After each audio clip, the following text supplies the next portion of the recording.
Welcome to the NXT TakeOver Toronto with Paul Levesque conference. Today's conference is being recorded, and at this time I would like to turn the conference over to Mark Vasquez. Please go ahead. Thank you, Paula, and thank you everybody for joining us today on the NXT TakeOver Toronto conference call. As a reminder, TakeOver will stream live from the Scotiabank Arena this Saturday at 7 p.m. on WWE Network. And at this time, I'd like to turn it over to WWE Executive Vice President of Talent, Live Events, and Creative, Paul Levesque. Hey, everybody. Thank you for joining us today. As always, I really appreciate everybody supporting and participating and being a part of this and their interest in NXT as a whole.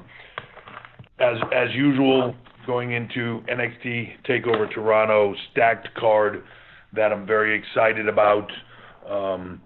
NXT's roster right now is as thick and as deep as it's probably ever been. You look at this card and you can see it, but when you look at the shows over the last few weeks and you look at the depth of what is there with all the new faces and the people that were in the breakout tournament and the talent that we have in the PC just getting ready to make their debuts now, it's a very exciting time with the amount of talent we have, and I can't wait to get all of them rolling. There's some of them that have been waiting a while, chomping at the bit, and that to me always makes me excited because that competitive landscape of talent chomping at the bit to show the world who they are makes everybody step up to an even higher level. So this card is stacked as usual. Street Profits against Undisputed Era, Kyle O'Reilly, Bobby Fish, should be spectacular. We've got a triple threat match for the North American Championship, Velveteen Dream, Pete Dunne, Roderick Strong, in I think for what many will consider sort of a dream match scenario. You've got the NXT Women's Championship match, Mia Yim, Shayna Baszler. You've got another women's match, which is very much kind of a personal issue between Candice LeRae and Io Shirai, and of course the NXT Championship match, going back sort of to where it started, 2 out of 3 falls, Johnny Gargano, Adam Cole for the NXT Championship, with stipulations of a street fight in one fall, a wrestling match in the other, and Regal will pick the third if it goes to a third fall. So almost sort of a 3 stages of hell kind of scenario if it takes place. So should be an incredible night. Very excited about it. And Toronto, the Scotiabank Arena is a spectacular building, and the fans of Toronto are some of the loudest anywhere. So this should be an unbelievable night. But I will open it up to calls now from all of you. And again, thank you for the time. Thank you. To ask a question, please press star one on your touch-tone telephone. Also, if you are using a speakerphone, please make sure your mute button is turned off to allow your signal to reach our equipment. We ask that you please limit yourself to one question and one follow-up. Once again, it is star one at this time to ask a question. And first, we'll go to Brian Fritz with Sporting News. Hey, Paul. Thanks for doing this again. Thank you, Brian. How are you? I'm doing well. You just mentioned the stipulations for the main event between Gargano and Cole, and we know of 2 of them. What was the process like in getting to that point and saying this is what we want to do for these matches, or for those first 2 falls, and whatever's going to go into the third fall? Was that a difficult process to kind of figure that out and decide what you wanted to do for that match? Yeah, I think you want to make it unique. There was obviously a conversation, and I just even mentioned it, 3 stages of hell and sort of branding that out, and we've done that occasionally in WWE. But just the way the story played out, I wanted to present it in a little bit of a different manner and sort of have a little bit of what is that third fall going to be, and if there is a third fall, what would it be, and have there be a little bit of kind of the unknown factor to it. I think Johnny Wrestling, one of the falls being a wrestling match makes sense, and the way it was presented, and then the street fight sort of makes sense for the Undisputed Era of sort of the group warfare thing. So, it a lot of creative thought goes into it, and the hows and the whys, and where you're trying to get to on the other side of it. So it all plays a factor in this. And the great thing with two talent like Cole and Gargano, it kind of sort of doesn't matter what you pick. They're going to knock it out of the park. And I think it'll be spectacular. So, two of the best in the world. This one, I can't wait to see it. And I have to ask you this question about yourself. So WWE named Paul Heyman and Eric Bischoff as executive directors for Raw and SmackDown. You've obviously been in an executive position with the company for a while. Were you under consideration for either of those positions? Were you interested in either of them? No, look, you have to understand the way it's laid out. Their scope of what they're doing are very specific to those shows. And while I'm still at those shows, there's many weeks that I, due to my schedule and other commitments, I can't be at every single show. I can't be at every single Raw, or I can't be at every single SmackDown. The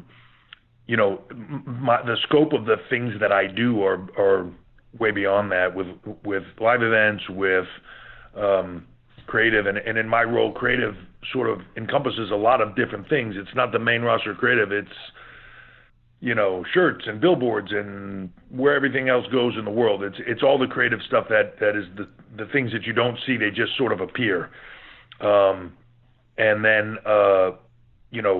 everything with talent. So as our company continues to grow, and the talent roster continues to grow, and talent development continues to grow, and as we expand through our global localization overseas and everything else in performance centers, there's only so many hours in a day, even though the WWE and Vince are working very hard on trying to create I think an 8th day in the week and some extra hours to add on to the 24 in a day so we can get a little bit more accomplished. But there's only so many hours in a day. So, I'm thrilled, and I already see the positives and the changes, and it's, as the Megillah increases and gets bigger, and this whole thing continues to grow, it's really, a lot of it comes down to organizational and organizational processes, and to have somebody from a manner in those shows of spearheading the process is very, very helpful, very, very smart, and I'm thrilled that it's those guys,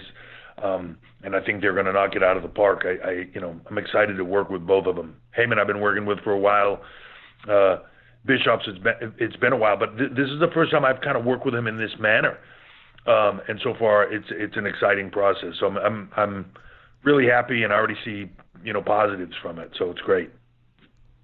Thanks, Paul. Always good to talk to you. Thank you, Brian. And next we'll go to Alex McCarthy with TalkSport. Hi, Paul. How are you doing today? Thank you very much for taking the time. I just Thank you. You said it yourself in the intro. The card is stacked. It always is for TakeOver, and you have a deep roster as it is. So the likes of KUSHIDA and Bianca, Belair, and Matt Riddle, people like that who can't even make it to the card. How difficult is it to have those conversations with them? They must be knocking at your door, chomping at the bit.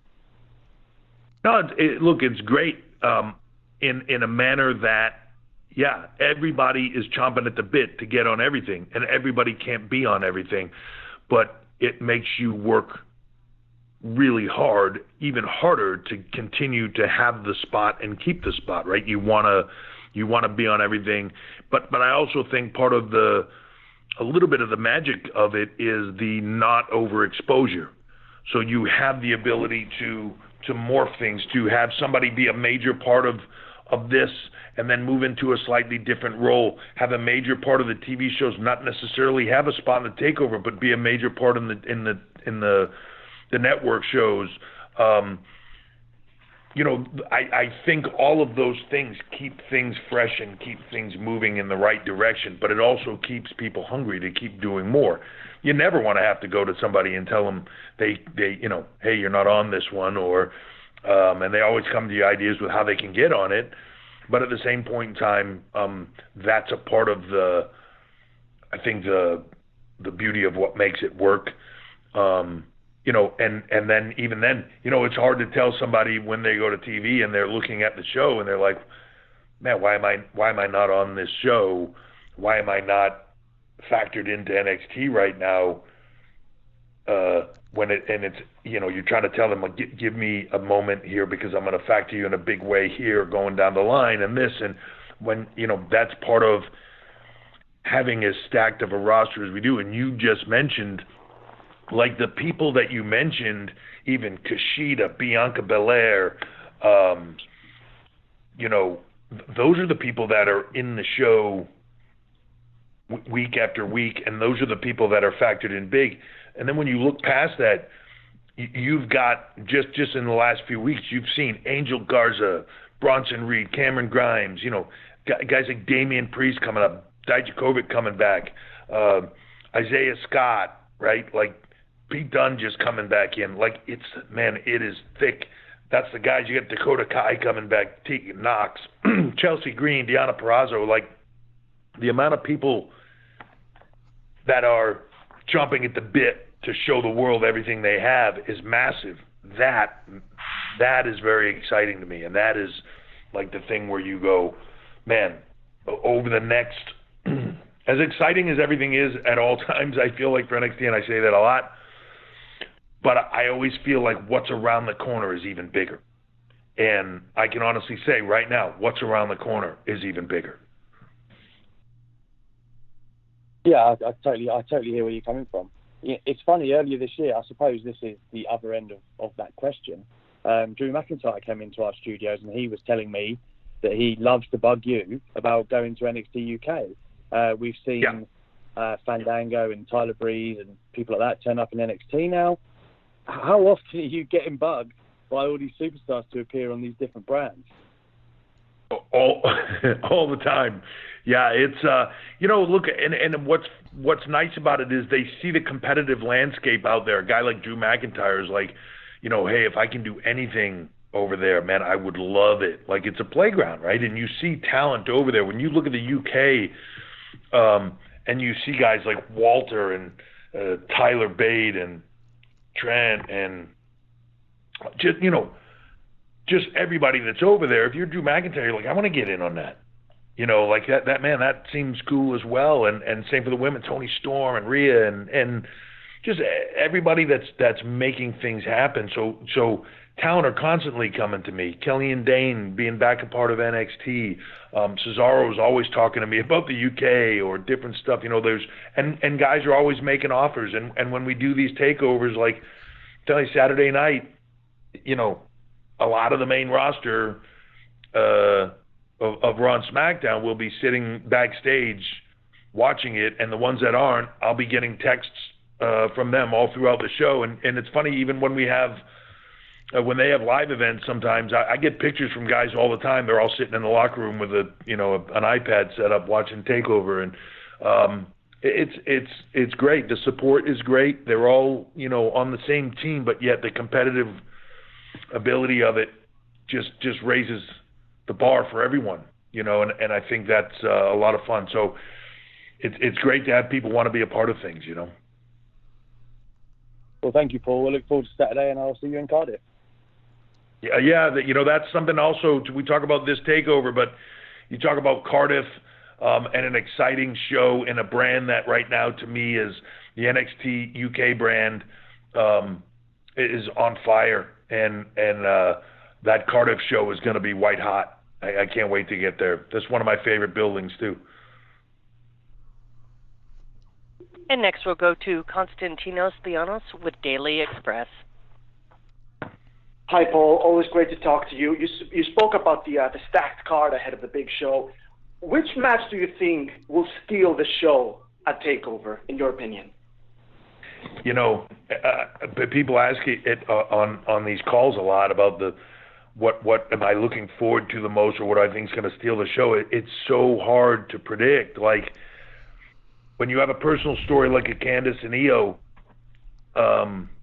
and talent like that can absolutely steal it. Street Profits, Kyle and Bobby, Kyle and Bobby are two talent that it's tough to name a takeover that they were on that you didn't make an argument for them maybe having match of the night.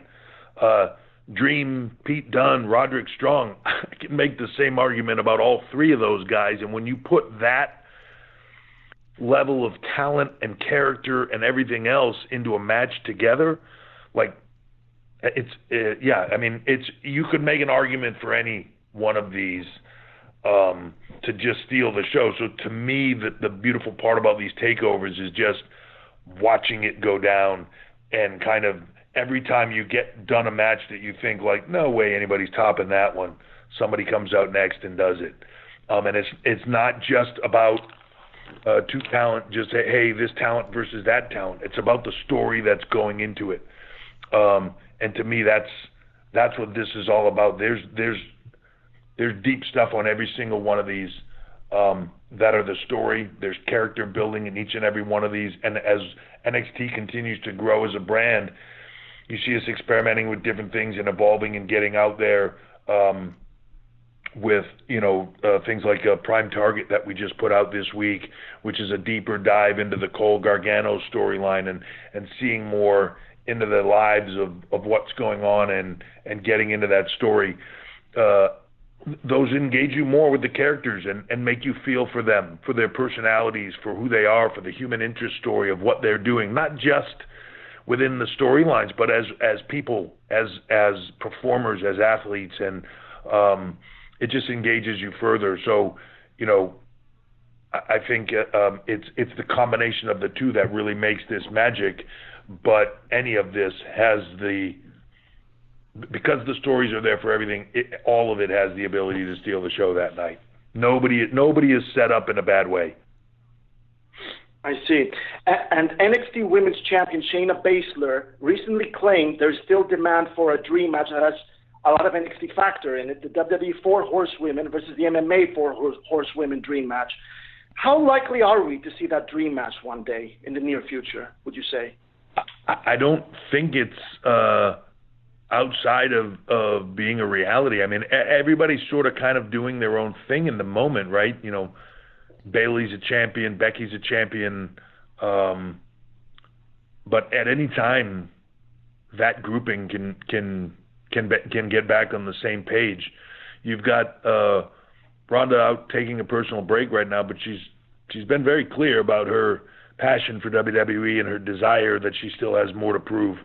And I think when you take a talent like Shayna that came in sort of just getting started in her WWE journey, when you first saw her in the Mae Young Classic, to see where she's come in a short period of time and how good she is and dominant she is, and how quickly that both Marina and Jessamine have stepped up and become pretty decent performers in their own right. Like, yeah, I would like to see that, and I think when the time is right, you never say never. So to me, when the time is right, I would love to see it. Great. Thank you very much, Paul. Always a pleasure to talk to you. Thank you. And next we'll go to Jason Powell with ProWrestling.net. Hey, good morning, Paul. How are you? Hey, Jason. To follow up on what Brian Fritz asked, are you definitively the heir apparent for the Raw and SmackDown creative leadership role, as we all assume? And if so, is there a plan in place for who would take over your position with NXT? Yeah, I mean, look, there are, in any company of this size and with everything that we do, you have to have succession plans, and you have to have next level of where you want to go. I think sometimes people get caught up in just the product that gets put out there. So it's just Raw, it's just SmackDown, it's the heir apparent to this or that or whatever. There is no heir apparent. First of all, anybody that thinks that Vince is stepping away, or he'll probably outlive all of us, knowing that his mom's in her late 90s and still running around, very active. He's got the gene, so He'll probably outlive all of us. But there's succession plans to everything.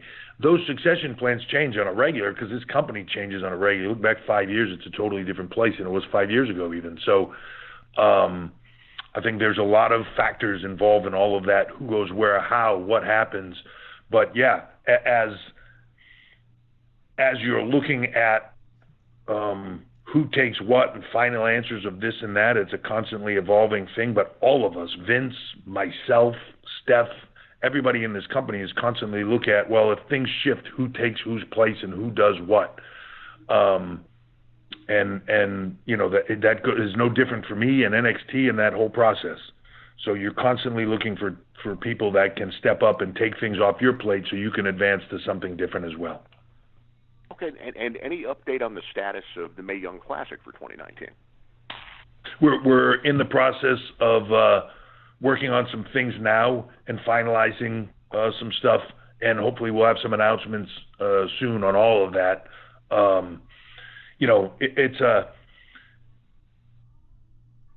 the bandwidth of sometimes things happening. When you talk about the just around the corner, as we are coming into the middle of August, just around the corner, you're talking about massive shifts to Fox and massive shifts with Raw, with USA, and like all of that, and trying to ramp up for all of it, and how that all works.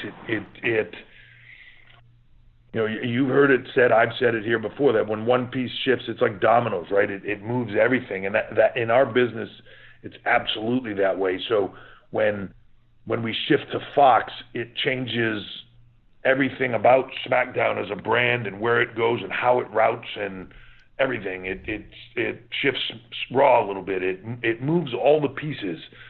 So there's a lot of prep that happens to that. So a little bit of some stuff got pushed to a little bit later in the year this year in the planning stages, just because of bandwidth of trying to get it all done all in the right period of time. And even if you just look at this month of TakeOver and SummerSlam, all the TV stuff coming out of that at the end of the month, we have the Cardiff show for NXT TakeOver UK. Then you're back into more live for another domestic Raw SmackDown pay-per-view. There's a lot of things happening all at once, and then right after that, you're shifting into the Fox and USA shifts, which are epic events in and of themselves. There's so much planning that's going around it. So some of it just got delayed into a little bit later in the year, but there'll be some announcements around Mae Young Classic and everything coming up soon. All right. Good luck with the show. Thank you so much. And next from PW Insider, we'll go to Mike Johnson. Hey, Paul, how are you? Mike, you've fallen down the line here. Yeah, I don't know what happened. Apparently, I got to get on the calls on like Tuesday or something. I wanted to ask about Johnny Gargano. Obviously, he's main eventing this weekend, but he hasn't been working as many live events as he had been, and let's face it, he's a workhorse in the ring. There's been a lot of speculation, and we've gotten a lot of questions about whether he's got some lingering injuries or whether there's something up there. So I wanted to ask if maybe he'd been pulled as a premeditated decision to make sure he's healthy for TakeOver. Where does he stand, and in terms of medical status? He's fine. Without me getting into medical details of people, because I can't. There was a little lingering thing that it's one of those funny things that in the athletic world you go like, this is sort of nothing, right? And even for him, it's like having to pull the reins on a horse because he's got like a stone in his hoof. But like if you don't and go stop him and pick the rock out, like it becomes a big issue, right? So this is just one of those little things that I was like, look, let's just take you off of some stuff, even though you're fine, because I don't want this to become something more than it is. And it's cleared up, and he's totally fine. So it's just one of those little things that you don't want to take the risk of becoming something more than it is. Not because it's a serious thing that could be career threatening or anything like that, but just because then if you do, get to the point now, you do have to take a significant period of time off to get this thing to shut down totally, just to be able to have it heal 100%. So it was more precautionary than it was anything else, but I would rather take that precaution now than have it become something more down the line. All right. And then I just wanted to ask about the Evolve 10th anniversary show and what the feedback internally was to that. Were you happy with that experiment? And how often would you like to open the doors to see Evolve, Progress, etc.? Some of these affiliated companies have material broadcast live on the network, and how do events like that change planning for TakeOver? Well, just to answer the last question first, it doesn't change planning for TakeOver. Obviously, these things are planned well in advance and a long time coming. The 10th anniversary show was built for a long period of time. The plan to put it on the network was built for a long period of time, and the experimentation with it as we've moved into, as you see the new sort of rollout of the kind of some of the network stuff and plans for the network going down the line. Evolve shows, different shows, a lot of brands that we have alliances with and everything else will factor into the network in a big way. The Evolve show was spectacular. I thought it was great. Obviously a huge deal for a bunch of young talent that are trying to make a name for themselves and step up to that next level. And it's really sort of a proving ground of like, hey, if you want to be a WWE superstar, if you want to make it in the business, Evolve is a place that you should be trying to get to. Much like Progress in the UK, ICW, WXW, those are places that are cultivating talent, helping to teach talent to get to that next level, and that we're excited to work with and help bring the next generation of talent forward in the business and give them that platform. And the WWE network gives us that opportunity to expose them in a way like they never have before around the world. So it was an experiment we've been building for a long time, and it was a grand slam. And I think you're going to see a lot more of that. I think Gabe and Sal have a lot to be proud of in the brand that they've built there, and I'm excited that they've kind of put something together there that really and showcase these young guys at a level, young guys and girls at a level where they're really trying to break into the business and really make a name for themselves and get rolling, and then progress to NXT and to the WWE and everything else that goes along with it. So those are exciting next steps in this whole progression to me. And as you see this move around the world in different markets, you're going to see a lot more of that as time comes. The WWE network will be kind of the one-stop shop for everything that you could ever need or want, I think, in the industry. All right. Thank you for the time. Thank you. And next we'll go to Dave Meltzer with Wrestling Observer. How you doing, Paul? Hey, Dave. So you've been talking cryptically about how things are about to change, and obviously there's been a lot of talk about television changing with NXT come the fall or later. I don't know the date, but are you, in theory, is there a chance of 2 NXT television shows a week, or are you looking at 1, or can you even talk about what may be happening? Well, with at the risk of sounding cryptic, there's always planning. It's funny when you say 2 NXT television shows. It's funny in my mind. I immediately whether there are 2 NXT television shows: NXT UK, NXT. Well, yeah, right. Yeah, but yeah, there's always a changing landscape. There's always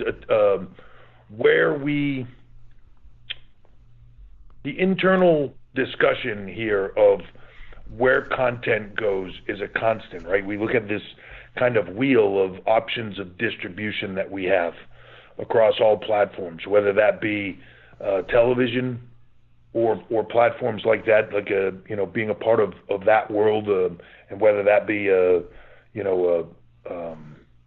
Facebook or something like that, or USA or Fox. Then there's our digital presence, which as you know, right, like 1 billion social media followers, number 1 channel on YouTube for sports, I think number 2 overall right now in the world for anything on YouTube. So digital and where you put things out in that manner, and then our VOD, our network, our direct to consumer. So there's this big wheel where you put content at all times is a constant up for debate. How much content, what content, and we're constantly working on it. And there's plans, over the short run, and there's plans in the long run. But it's constantly being evaluated. So when it comes to NXT, the reason I talk cryptically about it is because there's a lot of exciting thoughts and ideas out there. But we're constantly debating in an ebb and flow sort of where things go and land. And I think, there's a lot of thought that goes into all of it because they all affect each other, and you want to put the right amount of stuff on each one of those pieces of the wheel to make sure that you're getting the maximum out of all of them. So when it comes to NXT growing as a brand and everything else, there's a lot of options on the table. And look, I'll just say this, contrary to what I've heard, because you hear people speculate, and I've seen the conversations around FS1 or whatever that is with NXT and all that stuff, and then immediately people come in with counter programming talk. We have content all over the place, and if people want to talk about counter programming and bring that up in the conversation, like Wednesday has been the home of NXT forever. Right? Well, that's where it's sat. It's been on our network on a Wednesday's time slot now forever. And when other people announce Wednesday, you don't hear talk about counter programming. You just hear the announcement. For us, everything is counter programming, and it's this and it's that. We plan things long in advance. We worry about doing our business, and that's really what we worry about. So, the cryptic talk is because there's a lot of thoughts and possibilities, and that's the great part about it is we can do just about anything. It's what is best for the WWE and our business, and how does it affect the fans in the way that is the most meaningful for them. And kind of a follow-up on that, because I was thinking about this for my own schedule come fall, and with adding any new programming, and especially if it's NXT and you're hands-on NXT, and then you have your other jobs with talent relations and all the time that takes in.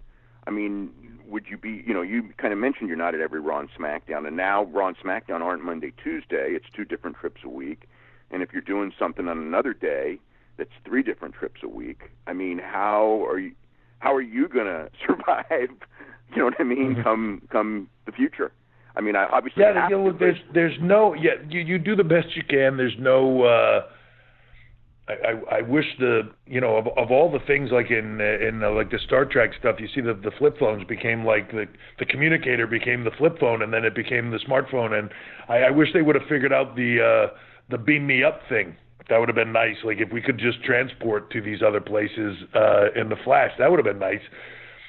But unfortunately, it doesn't exist. You do the best you can. You go where you need to go. We create the content we need to create, and the opportunities we need to create. But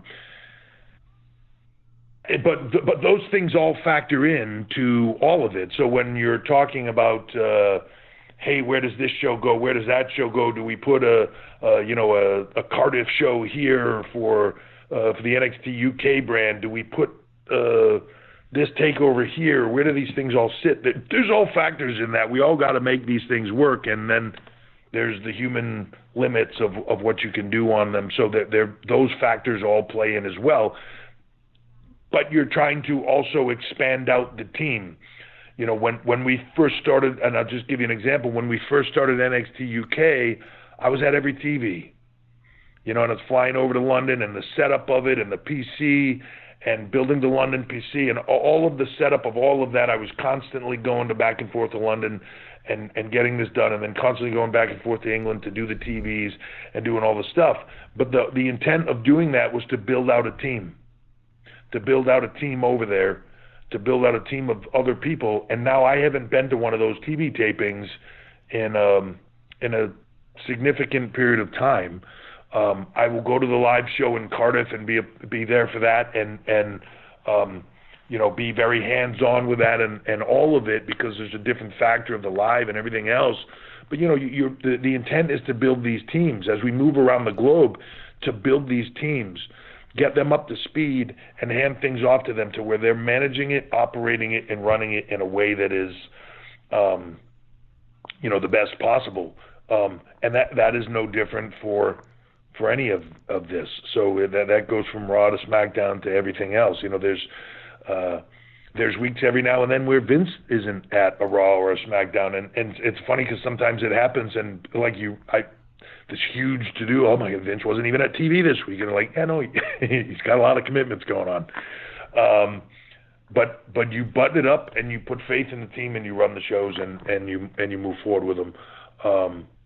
It's running a business. So we will create the content we can create.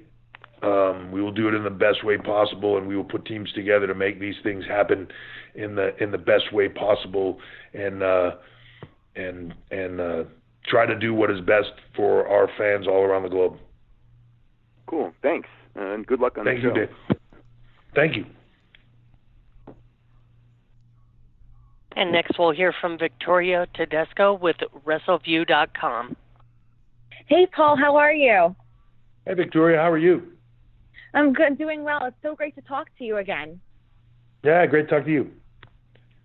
So the NXT shows have developed such an incredible reputation. You talked about the international successes and all these other brands that are going along and how everything kind of interconnects. How do you ease the mind of the performers who feel the nerves knowing more eyes are on them due to the show's continuous success? You don't. If you don't have nerves, if you don't have butterflies, if you don't have that feeling in the pit of your stomach that would make some people panic and freeze, then you don't care. You know, I want them to feel that. I want them to embrace that. I want them to look for that, and I want them to use that to give you the performance that they can. That can do one of two things. That feeling, those nerves, all of that can either paralyze you or inspire you to do great things. And I want them to use it to inspire them to do great things that they never thought they'd be able to do. And, you know, have faith in themselves and in what they've learned, right?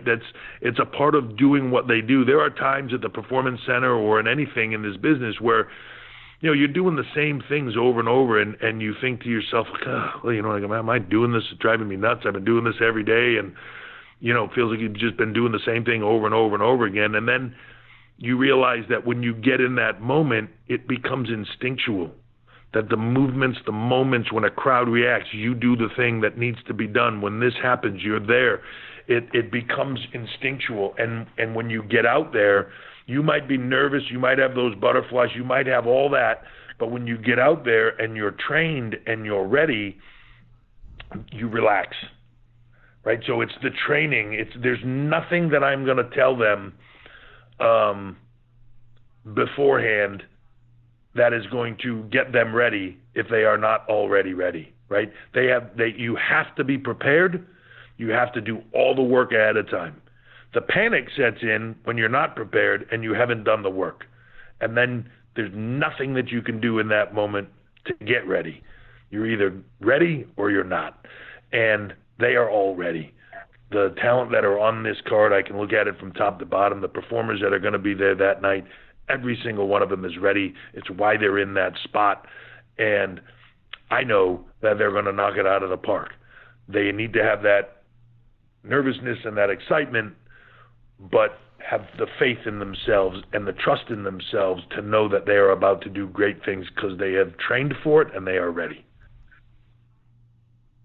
So, and I agree with you. I think that you honestly have prepared them very well for every single show. So on that note, and to follow up, you mentioned before about Fox Sports and, you know, the USA Network and all these different changes that are coming up. So if NXT is consistently on Fox, or if at all, how you talked about the administration side of it, like how you are all preparing on your end, but how do you prepare the talent for that? Or is it similar to what you mentioned before about if you're ready, you're ready, but with consistent TV? Yeah, I mean, a little bit of it is if you're ready, you're ready. And that goes for, it honestly sort of doesn't matter. You know, it's a funny thing that people say, like, well, this show's live, that show's not live. Yeah, but if you're counting on the show not being live, it's I always think of it to myself like the high wire guy, where they say, you know, like if you're walking on a high wire, if you have a net, you're going to fall because you know the net is there and you can rely on it. If there's no net, you're not going to fall because you can't. And I think that's really the only difference with live TV. Sometimes it used to drive me nuts back when I was a performer that when SmackDown was a taped show, it used to drive me crazy that I would get there and I would feel like the energy was different from the talent and that they weren't as jazzed up for the show, and they would kind of go out there and be like, yeah, but if we screwed up, we'll just do it again and they'll edit it out or whatever. And like I would be like, guys, there's, you know, 10,000 people here or whatever. There's no second chance on this thing, and don't, you know, it's all live. So I think we've trained these talent that no matter what the opportunity is, and I think you see that at these takeovers. These takeovers are live. The you know, the NXT shows are taped right now, but when you see them perform at either level, it's the same, right? So we have them prepared, whether it's live, whether it's taped, whether there's a lot of people or a few people, right? It's the same, and the training is there. So the confidence and the ability to do what they do at all times, that's what the Performance Center is there for. That's what their training is there for. That's why they have coaches like Sarah Amato and Shawn Michaels and Matt Bloom and all these people that are there teaching them what they've learned over 25-year careers or whatever that is, handing it down. It's all about being prepared. Paul, thank you so much for talking to WrestleView, and good luck on Saturday. I'm really looking forward to the show. Thank you, Victoria. Hope I see you there. Paul, and next from Wrestling Inc., we'll go to Raj Giri. Hi, Paul. First off, hi, how's it going? I'm good, man. How are you? Good. First off, happy belated 50th birthday. Thanks. All right. I wanted to ask you about Simone Johnson training at the WWE Performance Center recently, and have you had a chance to watch her train at all? And what's it like seeing the daughter of one of your greatest in-ring rivals training to possibly enter the business? Yeah, look, all I'll say about Simone is because you know, it's obviously Rock's daughter, and if you get the opportunity to ask him about his daughter, you can ask him. But I will just say this, that Simone shares her father, her mom's, her grandmother, her entire family's passion for what we do, incredibly so. And she also shares her family's incredible work ethic, much like they do. You know, you hear her dad talk a lot of times about be the hardest worker in the room and all that. She shares that same work ethic. That nut didn't fall too far from the tree, let me tell you. So it's awesome to see, you know, it's awesome to see that next generation comes in. It's funny you mentioned my birthday, and that in the same in the same line of questioning where, it makes me realize how old I am that the Rock's daughter is now training with us. So very cool, and she's a extremely hard worker, and if she wants this, much like her dad, there is nothing that will stop her. Great, thanks. And kind of related to that, Sami Zayn had noted a few weeks ago that The Rock was at the WWE Performance Center. Is there anything any details you could provide on that? Yeah, he was at the Performance Center. You just asked the question. His daughter's there, so on a fairly regular basis. So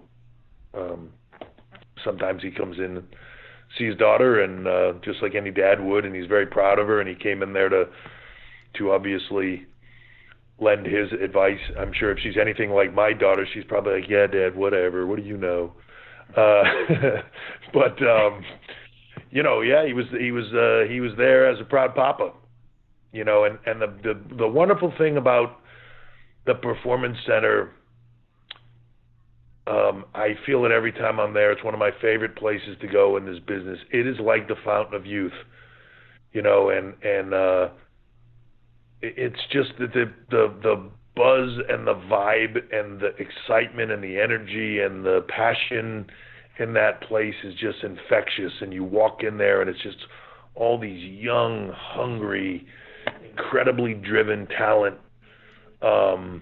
just grinding away. And man, it's hard not to be inspired when you're there. It's hard not to walk out of there just like invigorated. And I leave there wanting to go to work for all these kids and just do more and put together more shows and put together bigger events. And I just want to do more for them because they're grinding and passion. And man, it's just awesome to see. It's like the fountain of youth. You just want to walk in there and like a fountain and just splash the youth all over you and just soak it all up because it's inspiring. And I think that anytime you see, whether that's Rock or Austin or Shawn or lately you've seen X-Pac and Scott Hall and Taker's been there. Just talent are always walking through those doors, and anytime they leave, they say the same thing, and they're asking about when they can come back because of that feeling. It's inspiring. Great, thanks, Paul. Paula, we have time for one more question. Thank you, and that will come from Kelly Wells with PW Torch. Hey, Kelly. Thanks for having us, Paul. How you doing? So this Saturday, we're getting 2 women's singles matches on TakeOver for the first time since August 2016. I think that's great. With 4 championships now being defended on most TakeOver shows, has there been any consideration to adding a 6th TakeOver match so both men and women can have a featured grudge match away from championships? Yeah, look, we always I never want to get into the formula, even though in some manner, at a certain point in time, you find something that works, and then you sort of stick with it. But the one thing you don't want to make is a formula, right? So I don't want to say there's a formula. Every single show we do, as we're building the show and building out what the card's going to be, we look at the content, we look at the ebb and flow of the stories and what's there. What makes the most sense? What are the biggest stories? And then what is the overall feel of that show? I never want to add something in just to say, hey, let's just add in another match right here, and then the show will be longer, and then this one doesn't really fit, but let's add it in because it makes more quality or whatever that is. I want it to be the right thing for the overall, for the show, for the fans, for everybody. And it's a constant. We do the same sort of assessment process of the shows every single time we put one of these together. It's not just how many matches, okay, so here's the matches and here's the slots they fill and doing it. So we do all of it. I love the fact that the Candice Io story is hot and ready to go. I love the fact that Shane and Mia is hot, ready to go, and I love that we can fit more in when we do stuff like this, but not at the detriment of the show And, hopefully over time, the opportunity will increase where we can do more things on a regular basis and have the opportunity to run and expose more talent in bigger ways and give them the opportunities to be a part of these as well. Without making the shows longer, if we have to do more or whatever that is, great. Without making them longer or, harder to get through, it's got to be right all the way around. Right. Yeah, that's great. Kind of in that vein of the women, it certainly seems like a lot more thought has been given to strengthening the women's side of the roster, seemingly deepening again the emergence of Mae Young, the return of Dakota Kai. You got Deonna and Tegan. Is there any chance maybe in 3 months' time we could see, for instance, Horsewomen and EO against their various enemies in a War Games match? Again, everything is possible. There's nothing that I